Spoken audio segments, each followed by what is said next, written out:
வணக்கம் அனைத்து நண்பர்களுக்கும் மற்றும் நட்புறவுகளுக்கும். இன்று நவம்பர் மாதம் 25ஆம் தேதி ஒரு சிறப்பான நாள்.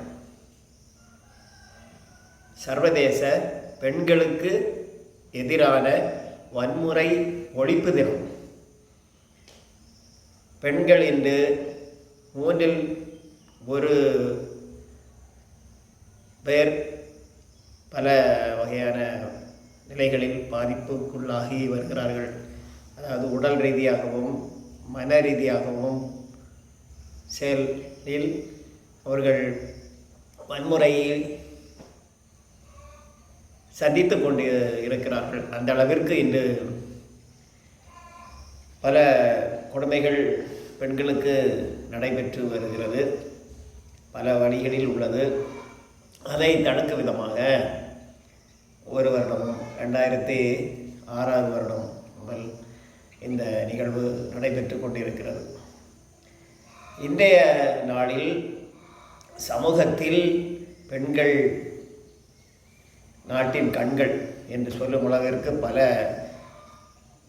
செயல்கள், பல எழுச்சியூட்டும் நிகழ்வுகள் உள்ளன. ஆனாலும் ஒவ்வொருவரும் உடலில் மற்றும் கட்டாய கல்யாணம், வற்புறுத்தல்,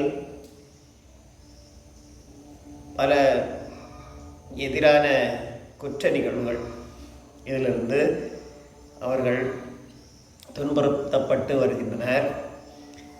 இதை கட்டாயமாக அவர்களுக்கு ஒரு பலனளிக்கும் முறையில் செயலாற்ற வேண்டும். அதற்கு ஒரு கை கொடுத்து அவர்களை உதவி செய்ய வேண்டும் என்ற நிலை. ஆனாலும் அவர்கள் அது வெளியில் சொல்லாத அளவிற்கு சில நிகழ்வுகளில் மாட்டிக்கொண்டிருக்கிறார்கள். கணவன் மூலமாக, தந்தையர் மூலமாக மற்றும் பல நண்பர்கள் மூலமாக செயலாற்றி வரக்கூடிய நிகழ்வை தடுக்கும் விதத்தில் அமைக்கப்பட்ட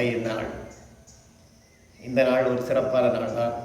அவர்கள் சுதந்திரமாக எங்கும் செல்ல வேண்டும் மற்றும் எல்லா நிகழ்விலும் அவர்களுக்கு தனி பங்கு செலுத்த வேண்டும். அவர்களும் நம் நாட்டிற்கு நல்ல ஒரு செயலாற்றி வழியில் நடந்து தங்களுடைய குறிக்கோள்களை எட்டி நல்ல மகிழ்வுடன் வாழ வேண்டும் என்ற நிலைக்கு இத்தினம் ஒவ்வொரு ஆண்டும் கடைபிடிக்கப்பட்டு வருகிறது. இந்த நாள் அவர்களின் பொன்னாளாக அவர்கள் தங்களுடைய மனக்குமரலை தெளிவுபடுத்தி அதை அதற்குரிய அதிகாரிகளிடம் செயலாற்றி வாழ வேண்டும். மீண்டும் மீண்டும் நாட்டிற்கு வளம் செலுத்தி மகிழ வேண்டும் என்ற இந்த நாளை செலுத்தி மகிழ்கிறேன். நன்றி, வணக்கம்.